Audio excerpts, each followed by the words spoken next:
If this story touched your heart, we'd love to know. Where in the world are you watching from? Drop your city or country in the comments and let's see how far this message of kindness can travel.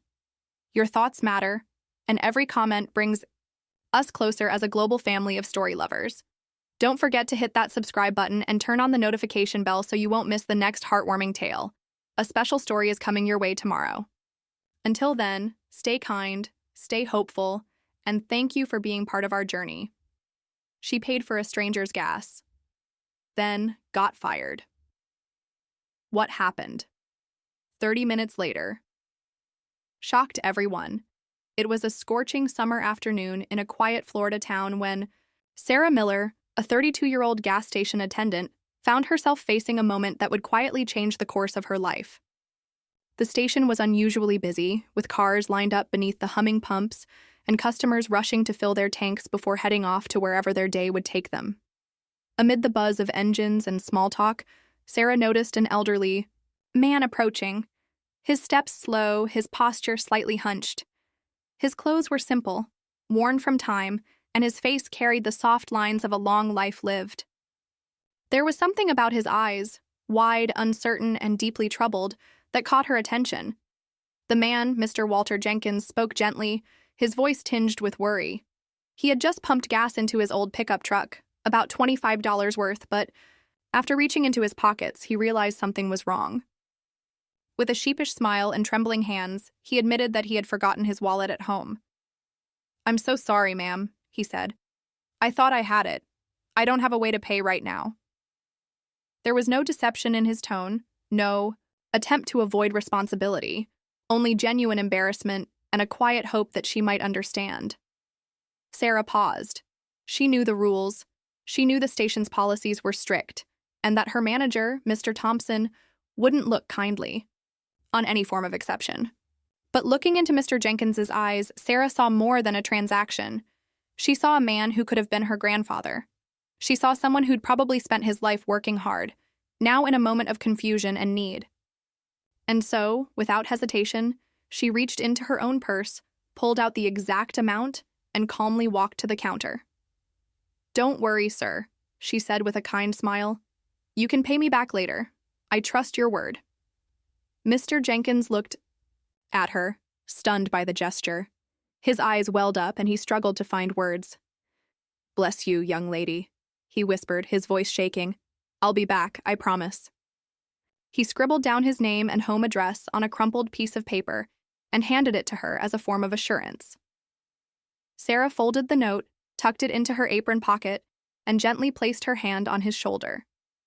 "Drive safe," she said warmly. Behind her, a few co-workers snickered.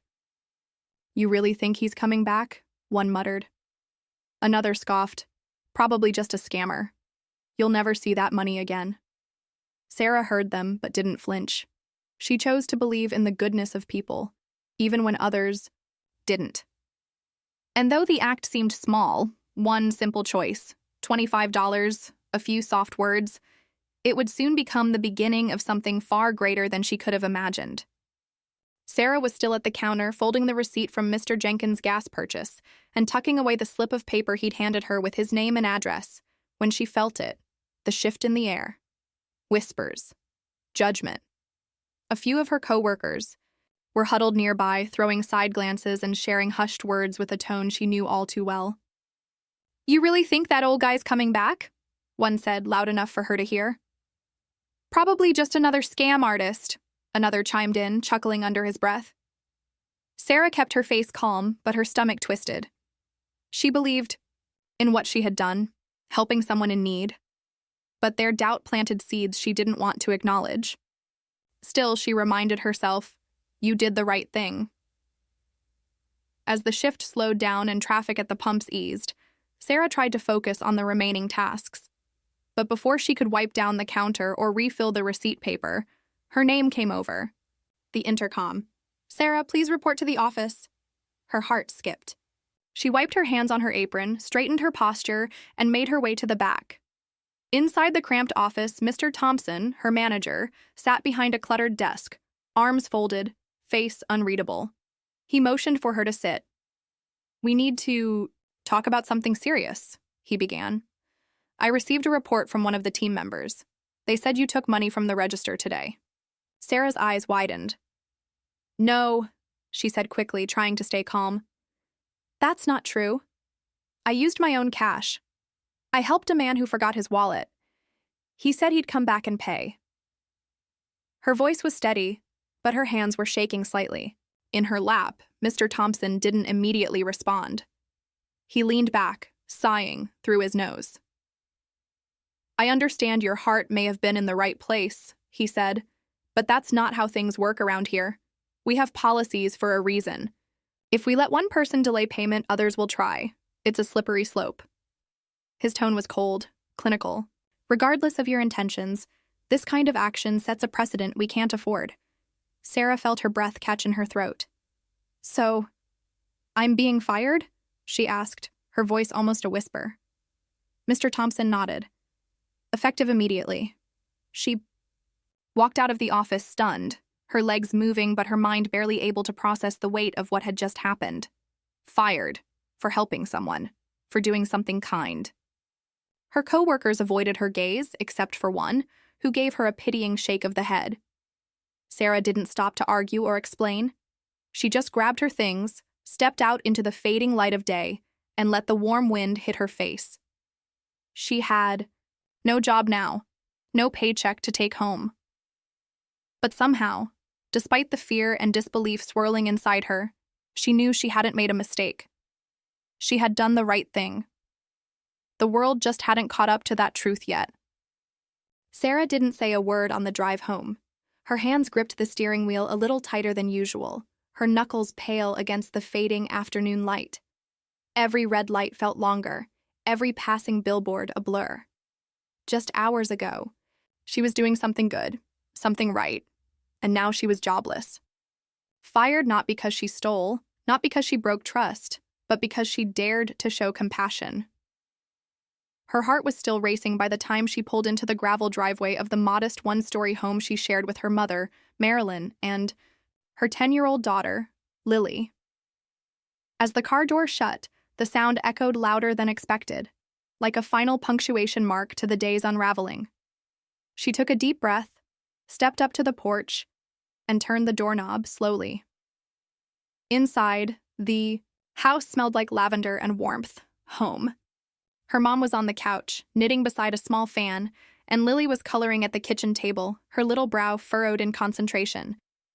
Marilyn looked up first. "Hey, honey, you're home early. Everything okay?" she asked, setting her yarn aside. Sarah hesitated, then forced a small smile. "Can we sit down for a second?" The room fell quiet as the three of them gathered in the living room. Sarah sat on the edge of the couch, her shoulders still stiff. I lost my job today," she said, the words catching as they left her mouth. Marilyn's eyes widened, and Lily's coloring pencil froze mid-line. "What happened?" her mother asked gently. Sarah explained everything: the elderly man, the gas, the accusations, the manager's cold final decision.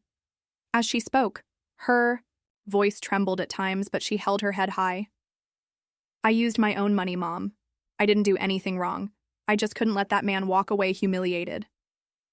Marilyn leaned forward, her expression soft yet firm. "You did the right thing, sweetheart. Not everyone would have had the heart to do what you did. I know it hurts now, but I'm proud of you." Before Sarah could respond, she felt small, arms wrap around her waist. Lily, with tears in her eyes, whispered, "Mom, you're my hero. You helped someone when no one else would. That's what matters." In that moment, Sarah broke. The tension, the stress, the injustice, it all came, flooding out in quiet tears. Not from regret, but from the weight of carrying the right thing in a world that often punished kindness. But wrapped in the arms of her daughter and supported by the steady presence of her mother, she felt something powerful. Strength. They didn't know how they'd pay next month's bills or where her next job would come from. But they knew, one thing for certain, they were in this together. And somehow that was enough, for now. Because when you lose something for doing good, you haven't really lost. You've just stepped onto a different path, one that might lead to something even greater. The next morning, Sarah was still waking up when the phone rang. The sun had barely crept through the blinds, casting soft rays across the kitchen floor. She reached for the phone, rubbing her eyes, her voice groggy. "Hello?" A warm, composed voice answered on the other end. "Hi, is this Sarah Miller? My name is Jake Jenkins. I believe you helped my father at the gas station yesterday." Sarah's eyes widened, her pulse quickening. She sat upright in her chair. "Yes, Mr. Jenkins. Your father, he left without paying. But I didn't mind. I'm just glad he got home safely." Jake let out a gentle sigh. "He told me everything when he came home. He was very moved. I wanted to thank you in person, but I also heard what happened, that you lost your job because of it. I'm really sorry." Sarah blinked, the memory of yesterday's events rushing back like a flood. "It's okay," she said softly. "I wouldn't change what I did. It felt right. I just didn't expect it to cost me everything." There was a pause. Then Jake replied, "That's exactly why I wanted to call. I'd like to return the money you paid for the gas. My dad would insist." Sarah hesitated. "That's kind of you, really. But it's not about the money." Jake chuckled lightly, not out of amusement but admiration. "I figured you'd say that. Still, I'd like to stop by. My father wants me to personally thank you. Would that be okay?" "Yes," she said, surprised by the offer. "You're welcome to come by anytime." Later that afternoon, a silver SUV pulled into their driveway. Sarah watched from the window, her daughter Lily peeking over her shoulder. A tall man in his late 30s stepped out, holding a small envelope and a look of sincere gratitude. She opened the door, and he greeted her with a warm handshake. "I'm Jake. Thank you for being kind to my father. He's been struggling with early-stage Alzheimer's. Yesterday he was supposed to visit me, but he got confused and drove to the gas station instead. He didn't even realize he'd forgotten his wallet until he was already pumping." Sarah's heart sank, connecting the dots. "That explains why he looked so lost. I'm really sorry you're going through that." Jake smiled gently. "It's been hard, yes. But meeting someone like you, someone who didn't judge him, didn't humiliate him, it reminded us there are still good people out there, and that means more than you know." He looked around her humble home, then back at her and added, "There's something else. I didn't tell you over the phone because I wanted to say it face to face. I'm actually the owner of that gas station." Sarah's jaw dropped. "You're the owner?" Jake nodded. "Yes, and I want to talk to you about something. An opportunity I think you've earned." Sarah stood frozen for a moment, barely able to process what Jake had just said. He was the owner? The very gas station that fired her? She searched his eyes for any sign of a joke, but his expression was sincere, calm, grateful, and full of something she hadn't seen in days: respect. Jake took a slow breath, then continued. "When my father came home yesterday, he couldn't stop talking about you. About the way you didn't shame him, didn't treat him like a burden. He may not remember everything these days, but he remembered you. And I realized something. We don't just need employees at our stations. We need people like you. People with heart." Sarah's lips parted, stunned by his words. Jake reached into his jacket and pulled out a neatly folded document. "I want to offer you a new position," he said. "Not just as an attendant, as a manager, at a different location. I'll personally train you and you'll have full support from the start. You won't just be pumping gas. You'll be leading a team, making decisions, and building something you can be proud of." Her breath caught. A manager?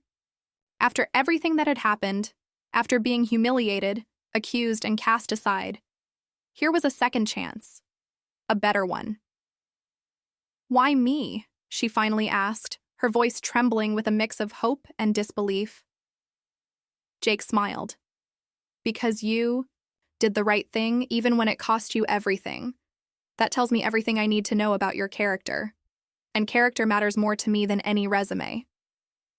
Tears welled up in Sarah's eyes. She thought of her daughter, Lily, and her mother, Marilyn, both sitting quietly nearby, watching this moment unfold like something out of a dream. Marilyn placed a gentle hand over her heart, and Lily gave a small, excited gasp. Sarah turned back to Jake, her voice cracking as she said, I accept. I don't even need to think about it. Thank you. Thank you so much. Jake nodded, his expression proud. Welcome aboard, Sarah. You've earned this. That evening after Jake left, the house was filled with something it hadn't felt in a long time. Lightness. Sarah laughed, with her daughter at the dinner table, her mother humming as she reheated leftovers on the stove. It wasn't about money or titles. It was about dignity. About a door opening because someone saw her for who she really was. All of it. Losing. The job, the tears, the doubt, it had led to this moment. A new beginning. Not just for her, but for her entire family. And it all started with a single, selfless act at a gas station. Sometimes life doesn't reward you right away. But when it does, it comes back bigger, brighter, and more beautiful than you ever imagined. If this story moved you the way it moved us, we'd love to hear from you. Have you ever helped someone and paid a price for doing the right thing? Or maybe someone once believed in you when no one else did? Share your experience in the comments below. We read every one of them, and your words might inspire someone else today. Let's create a space where kindness is celebrated, where courage is recognized, and where doing good doesn't go unnoticed. Also, tell us where in the world you're watching from. Your city, your country. We love seeing how far these stories reach. It reminds us that no matter how different our lives may be, compassion connects us all.